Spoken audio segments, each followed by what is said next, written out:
નમસ્કાર મિત્રો, સ્વાગત છે તમારું ગુજરાતી ઇન્ફો યુટ્યુબ ચેનલના એક નવા વિડીયોમાં. કેટ એક્ઝામ એટલે કે કોમન એન્ટ્રન્સ ટેસ્ટ પરીક્ષાનું પરિણામ જે રાજ્ય પરીક્ષા બોર્ડ દ્વારા જાહેર કરી દેવામાં આવેલ છે.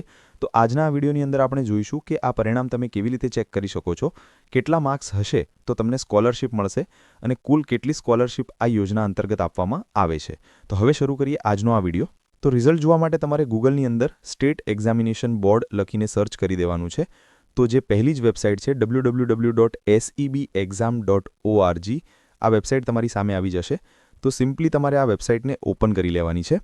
જેવી તમે આ વેબસાઇટ ઓપન કરશો આ મુજબનું ઇન્ટરફેસ જોવા મળશે, જેની અંદર તમે અહીંયા જોઈ શકો છો. નીચે આવશો, કોમન એન્ટ્રન્સ ટેસ્ટ CET 2026 પરીક્ષાનું પરિણામનું જાહેરનામું અને કોમન એન્ટ્રન્સ ટેસ્ટ CET 2026 પરીક્ષા પ્રસિદ્ધ થયેલ પરિણામ જાણવા માટેની લિંક તેમજ QR કોડ. તો આપણે પહેલાં પરિણામનું જાહેરનામું જોઈ લઈએ, એના પછી પરિણામ તમે કેવી રીતે જોઈ શકો છો એ હું તમને કહું છું.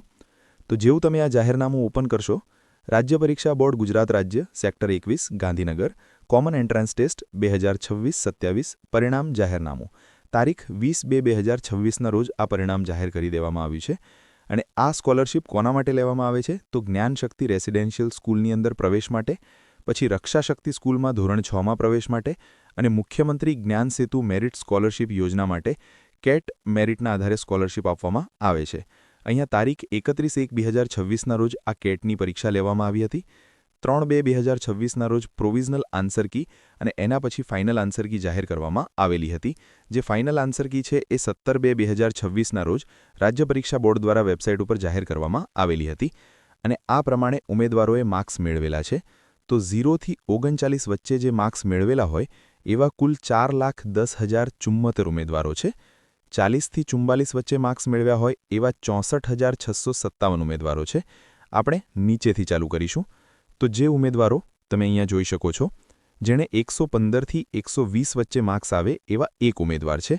110થી 114 વચ્ચે માર્ક્સ, 115થી 120 વચ્ચે એક જ ઉમેદવાર એવો છે કે એને માર્ક્સ આવેલા છે. 110થી 114 વચ્ચે માર્ક્સ આવે એવા 7 ઉમેદવારો છે. 105થી 109 વચ્ચે માર્ક્સ આવ્યા એવા 100 ઉમેદવારો છે. 100થી 104 વચ્ચે માર્ક્સ આવ્યા એવા 244 ઉમેદવારો છે. 95થી 99 વચ્ચે માર્ક્સ આવે એવા 578 ઉમેદવારો, 90થી 94 વચ્ચે માર્ક્સ આવે એવા 1117 ઉમેદવારો, 95થી 90 વચ્ચે માર્ક્સ આવ્યા એવા 1912 અને 80થી 84 વચ્ચે માર્ક્સ આવ્યા એવા 2854 ઉમેદવારો છે. આ પ્રમાણે તમે જોઈ શકો છો દરેક માર્ક્સ માટે કેટલા ઉમેદવારો છે એ તમે અહીંયા સ્ક્રીન ઉપર જોઈ શકો છો.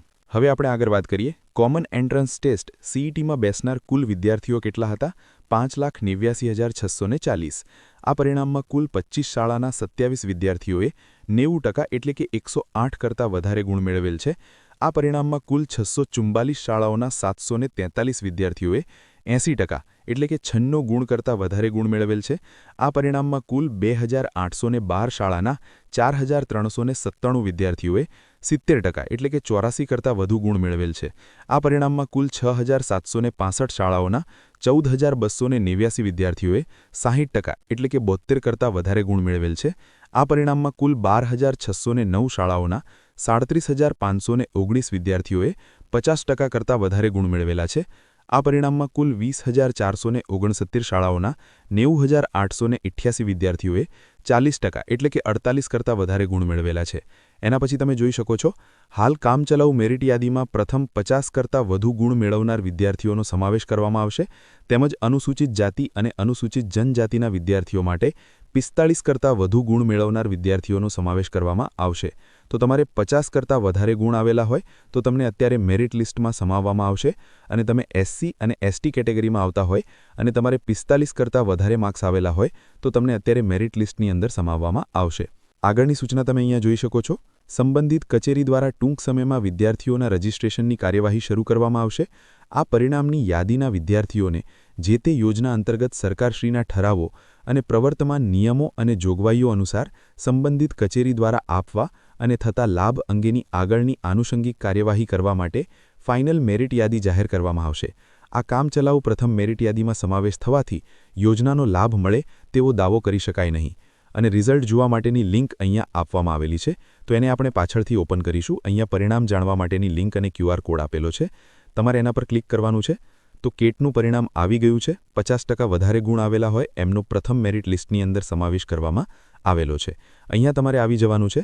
પછી તમે અહીંયા જોઈ શકો છો જે આ તમને લિંક આપેલી છે એ લિંક ઉપર તમારે ક્લિક કરવાનું છે અથવા તો જે આ QR કોડ અહીંયા આપવામાં આવેલો છે એ QR કોડ પણ તમે સ્કેન કરી શકો છો। અહીંયા તમે આને ઓપન કરશો તો અહીંયા તમારે તમારો નંબર નાખી આગળની પ્રોસેસ કરી તમારું પરિણામ જોઈ શકો છો। આ પરિણામ તમારી શાળા દ્વારા જોઈ શકવામાં આવશે અને તમે તે જાતે જોઈ શકશો નહીં, તમારી શાળાના જે પણ તમારા શિક્ષક હોય એમના દ્વારા તમને આ પરિણામ બતાવવામાં આવશે। તો મિત્રો, આ હતો આજનો આ વિડિયો। Thank you so